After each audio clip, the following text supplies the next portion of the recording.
اگه موتور شما هم روغن سوزی داره این کلیپ رو تا انتها تماشا کنید. سلام به دوستان عزیز. دلایلی که موتور به روغن سوزی میفته، یکی از دلایلش اینه که شما به خیلی دیر روغن عوض میکنید. روغن خاصیت خودش رو از دست میده و تبخیر میشه و فشار میاد به پیستون.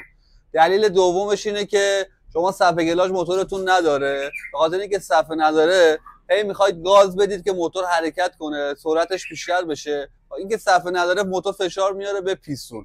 و یه دونه دیگه از دلایلش اینه که شما موتور رو استفاده میکنید، کیلومتر میندازه، مثلا 50,000 تا 60,000 تا کار میکنه، پیستون دیگه شما هر جوری هم استفاده کنید پیستون دیگه اون آلیاژش و رینگ اون آلیاژش رو از دست میده.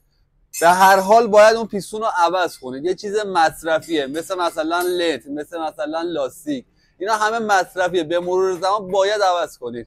یه سری از دوستانمون گارد دارن نسبت به اینی که شما پیستون رو میخوای عوض کنی. وقتی پیستون رو عوض میخوای بکنی هیچ اتفاق خاصی نمیفته، فقط اینه که موتور شما باز میشه، پیستون عوض میشه، به شرط اینکه پیستون جنس خوب بندازید، پیستون فابریک بندازید، هیچ اشکالی واسه موتور پیش نمیاد.